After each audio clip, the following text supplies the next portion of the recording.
90% बच्चा को अभी भी पता नहीं कि माइनिंग के लिए सरफेक्ट क्यों जरूरी है। इसलिए टॉपिक को हम चुने। और दूसरा ये तुमको पता चल जाएगा कि कैसे जरूरी है और क्या क्या जरूरी है, इसमें क्या क्या हम लोग करते हैं। ठीक है, तो अगर माइनिंग में सरफेक्ट में हम लोग माइनिंग में क्या क्या करते हैं, सरफेक्ट का यूज कैसे होता है, ये सब भी तुम्हारा डाउट क्लियर हो जाएगा। ये जो मेरा नोट्स है वो मेरा अपना नोट्स है, उसको मैं हिंदी में ही इसीलिए लिखे हैं। अगर तुमको कन्वर्ट करना है तो उड़िया में भी कन्वर्ट कर सकते हो यही चीज़ को। ठीक है, तो इन्हें हम लोग क्या देखेंगे, फर्स्ट में हम लोग देखेंगे कि क्यों जरूरी है। तो मेरा छः पॉइंट है इसका कि इसको क्यों जरूरी है, क्या क्या इसमें लगता है। ठीक है, सबसे पहले हम देखेंगे कि माइन प्लानिंग। तो जब भी सरफेक्ट का बात आए, सरफेक्ट सॉफ्टवेयर की बात है तो दिमाग में क्या आना चाहिए, माइन प्लानिंग। उसको माइन प्लानिंग करेंगे तब होगा। अब माइन प्लानिंग में भी हमको क्या है, सरफेक्ट सॉफ्टवेयर को हम लोग ओपन कास्ट में कैसे डिजाइन करेंगे, फीड डिजाइन को कैसे करेंगे, कॉलेज रोड को कैसे डिजाइन करेंगे, और फ्यूचर में माइनिंग को कैसे इंक्लूड किया जाता है वो सब के बारे में लिखा है। ठीक है, जैसे ओपन कास्ट है, ओपन कास्ट से अगर हमको लगा कि ये ज़्यादा डीप जा रहा है तो अंडरग्राउंड में अगर कन्वर्ट होना रहा वो भी सरफेक्ट में कर सकते हैं। ठीक है, और फ्यूचर में कैसे इसको बनाया जा सकता है। और सिंपल से याद रखना कि सॉफ्टवेयर में अगर माइंड प्लानिंग का बात करें तो एक ही चीज दिमाग में आना चाहिए, क्या है, अगर सॉफ्टवेयर है, अगर माइनिंग को अगर अच्छे से करना है क्या होगा, लॉस कम होगा।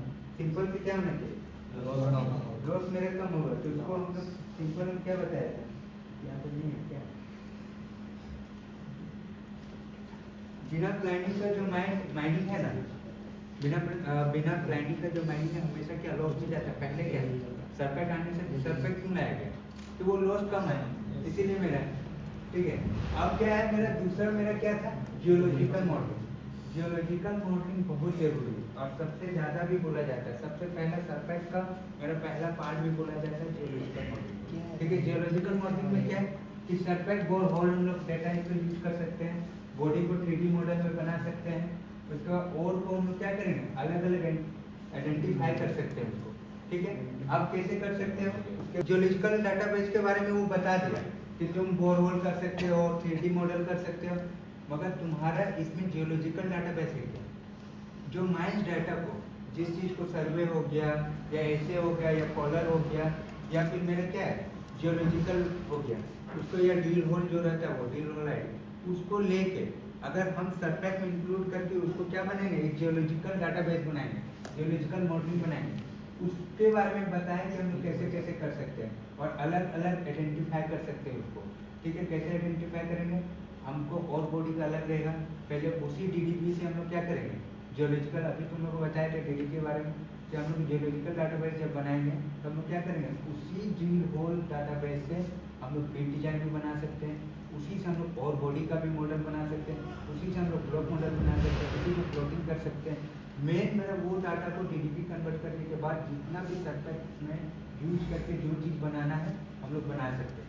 ठीक है, तीसरा मेरा क्या, ब्लॉक मॉडल। ब्लॉक मॉडल और रिजल्ट एस्टिमेशन, ये बहुत इंपॉर्टेंट है। सरफेक्ट का मेरा मतलब बोलना है टोटल यही चीज़ है, क्योंकि इससे ही हमको पता चलता है कि वो माइंड प्रॉफिट है कि नहीं। ब्लॉक मॉडल से तुम्हारा रिजर्व एस्टिमेट क्या है, रिजर्व एस्टिमेशन से पता चल जाएगा कि तुम्हारा माइंड तुम्हारा प्रॉफिट दे रहा है कि नहीं दे रहा है, आगे इस माइंड को चला सकते हो कि नहीं चला सकते हो, और टोटल चीज़ तुमको इसी से बताएगा। अब मेरा फोर्थ नंबर में आता है कॉस्ट और टाइम बचाता है। ठीक है, तो अब कॉस्ट बचाता है, मैनुअल कैलकुलेशन से बेटर है, ये जल्दी है, फास्ट करता है, तुमको कैलकुलेट करने में तुम्हारा 19-20 हो सकता है, ये नहीं करेगा, तुम्हारा जो डेटा देगा उसका आउटपुट ओरिजिनल देगा ये। ठीक है, हम मानते हैं कुछ ये रहता है, क्या बोलते हैं उसको, नहीं रहता है, मगर उसको फिलफिल करने का कैपेसिटी भी इसके पास है, उनसे ज़्यादा अचीव कर सकता है। बैंकिंग में कंप्यूटर को क्यों लाया गया, इसी के लिए ना, साफ के लिए, अच्छे से कैलकुलेशन हो, तुम्हारा 5 साल का फ्यूचर भी बता देगा, इस पैसा पर इतना रखो कितना प्रॉफिट हो सकता है। ठीक है, और उसके बाद मेरा क्या है, इंडस्ट्री क्या है, इंडस्ट्री में मेरा स्टैंडर्ड सॉफ्टवेयर है, मतलब ये हर जगह यूज होने लगा है। हमारे इंडिया में अभी बहुत कम है, मगर विदेश में बहुत ज़्यादा ही यूज होने लगा हर एक चीज़। ये सॉफ्टवेयर अब माइनिंग के लिए तो बहुत ज़्यादा ही मतलब कंफर्टेबल फील होने लगा, क्योंकि उन लोग को पहले ही अगर माइंस को पता चल जाता है कि क्या है, इस माइंस में प्रॉफिट है कि लॉस है, वो पैसा लगाने के लिए वो घबराएगा नहीं, वो डायरेक्ट उसको पता है कि हमको इसमें होगा कि नहीं होगा, ये सारा चीज़ें ये PDF आप लोग को भेज देंगे। और सर्फेक्ट का जितना भी एडवांटेज नॉलेज है वो तुमको ऑलरेडी सर्फेक्ट जब करोगे तो पता चल जाएगा। और दुनिया में ऐसा कोई चीज़ नहीं जिस पर एडवांटेज हो तो डिसएडवांटेज ना हो, अच्छा हो तो बुरा ना हो। तो इसमें भी होगा, है कॉस्टली ज़्यादा है। डिसएडवांटेज मेरा क्या रहेगा, कॉस्ट ज़्यादा पड़ेगा, फिर कोई भी बंदा को अलग से हमको रखना पड़ेगा, माइंड प्लानर को।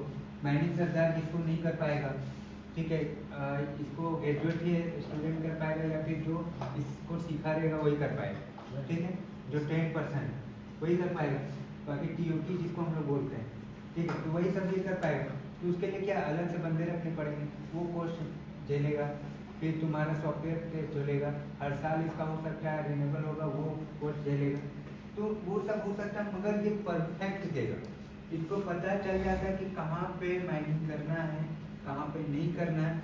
अगर हम झारखंडी भाषा में डायरेक्ट बोले कहाँ पे हम खुदाई कर सकते हैं, कहाँ पे नहीं कर सकते हैं, कहाँ पे हमको प्रॉफिट हो सकता है, टोटल चीज़ हमको पता चल जाएगा। अब मेरे जॉब करियर आते हैं, सबसे इम्पोर्टेंट अगर देखा जाए कि तुम लोग को बताने का मेरा रीजन क्या है, यही है। तुम लोग अगर स्टूडेंट हो तो हमको क्या है, जॉब करियर मेरा है कि नहीं, जॉब करियर ग्रोथ है कि नहीं, यही ना। तुम लोग क्यों सॉफ्टवेयर सीखोगे, तो इसमें आगे चल के हमको प्रॉफिट होगा कि नहीं होगा मेरे लिए, ठीक है। कंपनी के बारे में तो बता दिए कि ये होता है, फिर डिजाइन कर सकते हैं, ये होता है, उसका प्रॉफिट होगा, लॉस होगा। बट तुम्हारे लिए क्या फायदा है, 6 नंबर सबसे जरूरी है तुम्हारे लिए। क्योंकि तुम अगर सर्फेक्ट सीखते हो और सर्फेक्ट तुमको आता है तो तुमको क्या करना पड़ेगा, साफ साफ हम हिंदी में लिखें। अगर सर्फेक्ट आने पर mining engineer, mine planner, geologist और सर्वेयर जैसे जॉब चांसेस बढ़ जाता है, ठीक है। सैलरी भी, प्रमोशन भी फास्ट हो सकता है। हाँ सही है, अगर तुमको एक टेक्निकल आने के बाद भी अगर तुमको ये आ रहा है तो जाहिर सी बात है तुमको वैल्यू मिलेगा ही ना भाई, मिलेगा कि। तो इसके लिए स्टूडेंट के लिए तुम लोग को बहुत जरूरी है क्या, अगर कोई पूछेगा कि सर्फेक्ट सीखने हमको क्या जॉब मिल सकता है, तो तुमको क्या माइनिंग इंजीनियर मिलेगा, माइंड प्लानर मिलेगा, जियोलॉजिस्ट मिलेगा।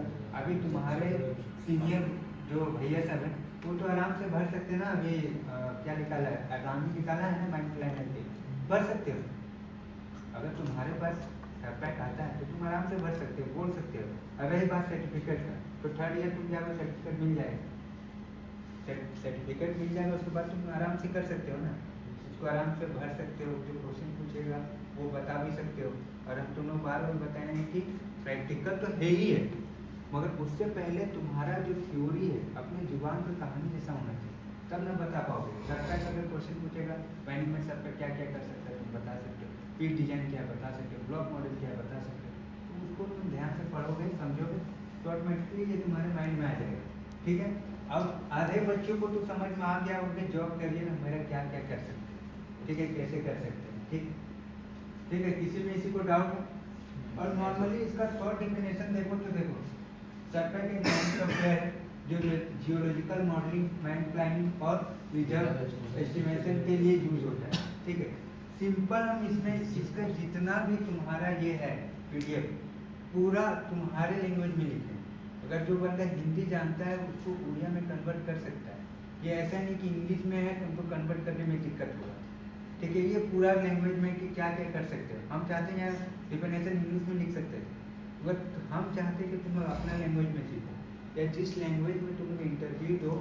हमको नहीं लगता माइनिंग में 90% जो कंपनी है वो तुमको इंग्लिश में इंटरव्यू देगा। अगर तुम जिस पर कंफर्टेबल हो, अगर तुम लोग सीनियर भैया सबसे अभी जो प्लेसमेंट के लिए बैठा था उससे बात कर सकते हो कि जो कंफर्टेबल फील करोगे वही लैंग्वेज में तुमको देगा। तुमको मेनली माइनिंग में काम करवाने के लिए ऐसे बंदे से काम तुम करवाओगे जिसका ऑन लैंग्वेज रहेगा, ना कि वो इंग्लिश सिखा रहेगा। इंग्लिश सिखा रहेगा क्या, तुम ओवरमैन के थ्रू काम करने के लिए जाओगे तो तुमको यह सर्फेक्ट का तुम काम करवा रहे हैं, तो क्या जिस चीज़ का तुम काम करवा रहे हो उस बंदे को नॉलेज इंग्लिश है नहीं तो तुम इंग्लिश बोल के क्या करोगे। सिंपल से बात समझो, ठीक है। इंग्लिश हम ये नहीं बोल रहे इंग्लिश मत सीखो, इंग्लिश जरूरी है अच्छे कंपनी के लिए, अच्छे ग्रोथ के लिए, विदेश के लिए। अगर तुम फ्यूचर देख रहे हो तो वो सही है। और मेरा कहना है कि अगर तुम कोरिया में रहोगे तो कोरिया ही कंफर्टेबल, ये सब जानोगे, तुम्हारा ये सब जो है माइंड सर्फेक्ट क्या है, ये सब क्या है, अगर तुम जानोगे तो वो तुम कोरिया में जानोगे तब ना वो तुम